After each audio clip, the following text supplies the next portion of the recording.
Pada awalnya, tersangka adalah bertetangga dengan korban sejak tahun 2017 di perumahan Cibarusah Jaya, Blok H4, RT 5 RW 8, Kecamatan Cibarusah, Kabupaten Bekasi. Selanjutnya, pada tahun 2019, ketika korban akan melakukan ataupun mengadakan pesta perkawinan dan akan mendirikan tenda dengan memasuki pekarangan rumah daripada tersangka serta melakukan penebangan pohon di pekarangan tersangka tanpa seizin terlebih dahulu, sehingga tersangka tidak menegur korban karena tersangka tahu korban sangat pemarah. Atas perbuatan tersebut, korban ataupun atas perbuatan daripada korban, tersangka merasa sakit hati dan menyimpan dendam kepada korban. Kemudian sehari-hari tersangka menjalani kehidupan bertetangga dengan korban secara tidak harmonis. Tersangka tidak pernah menyapa korban, demikian pula korban juga tidak pernah menyapa dengan korban. Sehingga pada tahun 2020, tersangka dan keluarganya memutuskan untuk menjual rumah daripada tersangka yang ditempati oleh tersangka beserta keluarganya dan kemudian pindah untuk mengontrak di blok lain, namun pada masih lingkup di perumahan tersebut, yaitu di blok H5. Jadi kayak sebelumnya di blok H4 di rumah sendiri, kemudian dijual dan si tersangka ini mengontrak di blok H5, di blok khususnya di blok H5 nomor 1. Selanjutnya, pada sekitar bulan Oktober 2024, di lingkup RT tempat tersangka tinggal diadakan acara rapat dalam rangka untuk menurunkan RT 5 RW 08 karena diduga ketua RT yang saat itu menjabat diduga ketua RT-nya ada melakukan perbuatan perselingkuhan dengan warga sekitar. Dalam acara tersebut, korban berteriak dan beradu mulut dengan istri ketua RT. Lalu tersangka mendegur korban dengan kalimat, "Gak usah teriak-teriak, biasa aja."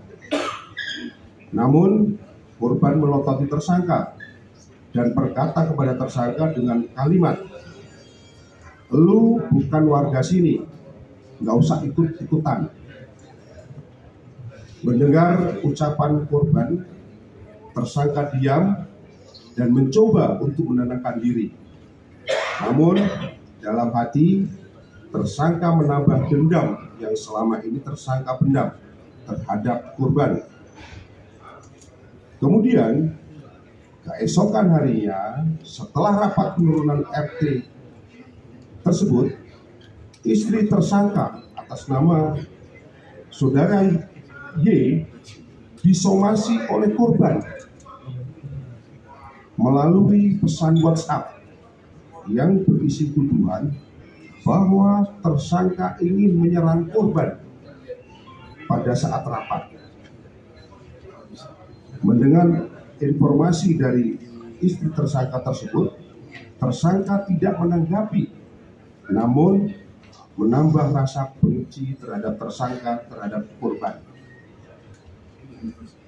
Kemudian pada hari Minggu tanggal 12 Januari 2025 sekitar pukul 06.30 waktu Indonesia bagian Barat, pada saat tersangka memperbaiki sepeda motor di pinggir jalan di depan rumah tersangka melihat korban sedang mengendarai motor dari arah depan. Posisi rumah tersangka kurang lebih berjarak sekitar 2 atau 3 meter. Tiba-tiba korban meludah dan menatap sinis terhadap tersangka. Kemudian tersangka merasa emosi.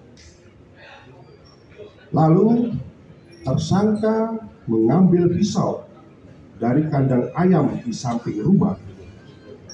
Kemudian tersangka berlari mengejar korban dengan maksud untuk melukai korban serta meluapkan kekesalan yang selama ini terpendam.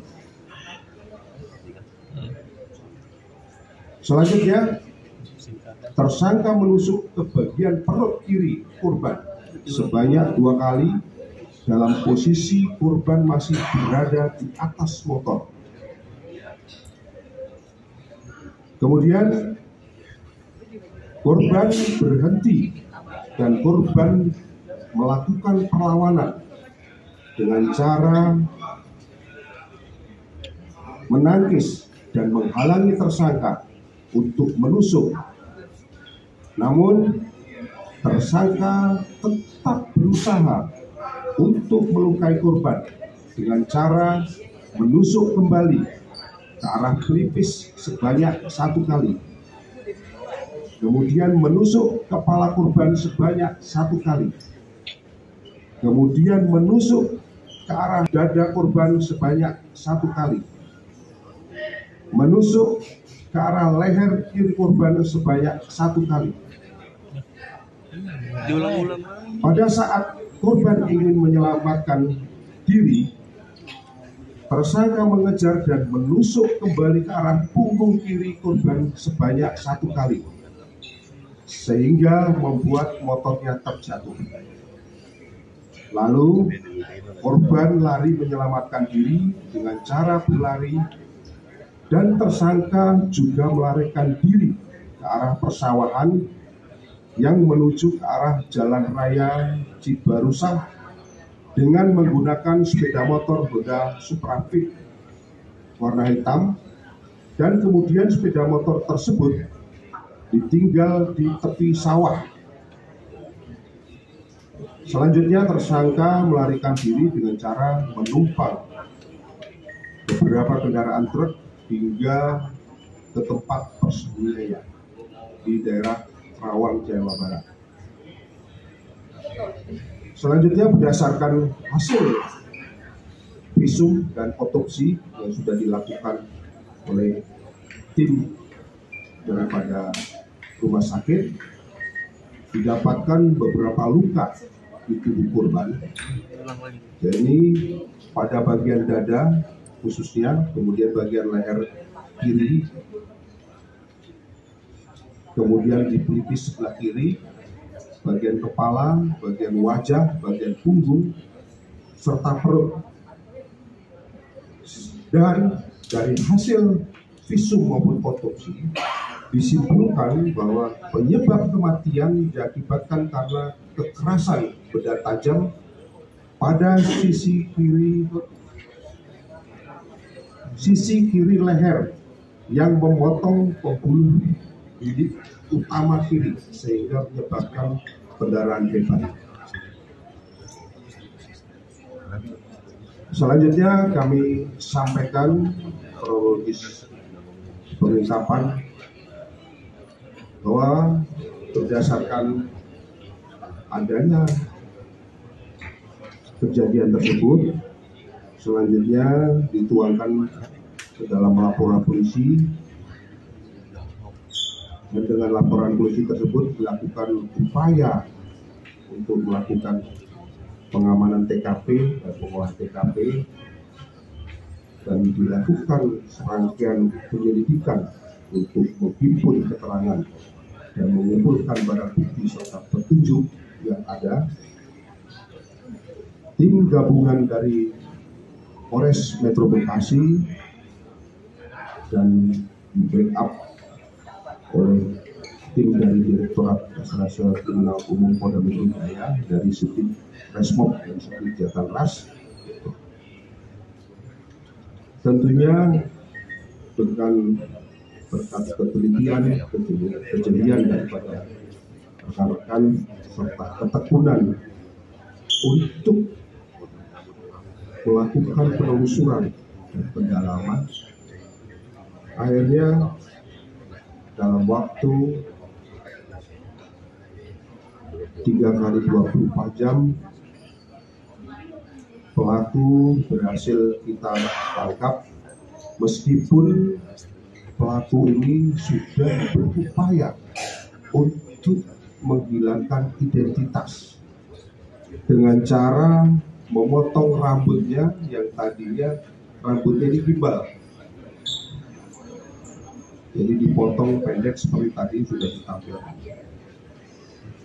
Jadi pelaku ini ditangkap di Dusun Forest RT 4 RW 5 Desa Kutamukti, Desa Kutawaluya, Kabupaten Kerawang, Jawa Barat.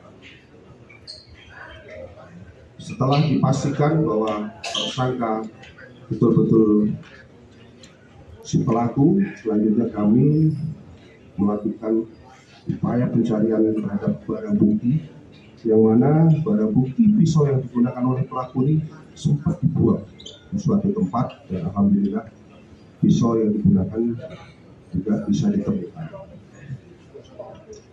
Selanjutnya identitas daripada tersangka ini dengan isi inisial adalah saudara NI alias G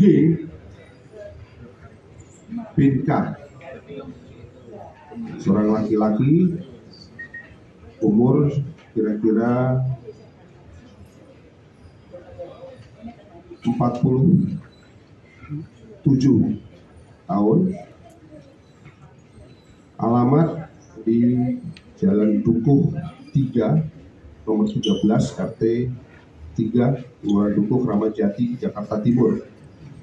Adapun perannya tadi sudah kami sampaikan, melakukan penganiayaan dan dengan melakukan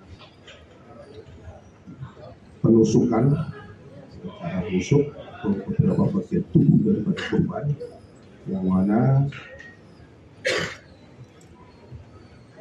akibat daripada tusukan tersebut menyebabkan organ khususnya di bagian leher kiri memotong pembuluh titik utama, ini yang mengakibatkan pendarahan hebat sehingga korban meninggal dunia. Selanjutnya terhadap tersangka kami persangkakan dengan pasal 338 KUHP dan atau pasal 354 ayat 2 KUHP dengan ancaman hukuman untuk pasal 338 KUHP yaitu maksimal 15 tahun, sedangkan untuk pasal 354 ayat 2 KUHP dengan ancaman hukuman selama 10 tahun. Mungkin ini yang perlu kami sampaikan pada kesempatan siang hari ini. Sekali lagi kami ucapkan terima kasih pada kesempatan yang baik ini. Dan tentunya pada kesempatan yang baik ini kami ucapkan terima kasih kepada masyarakat pada saat proses penyelidikan memberikan informasi yang berharga guna mendukung proses pengungkapan kasus ini. Selanjutnya kami kembalikan kepada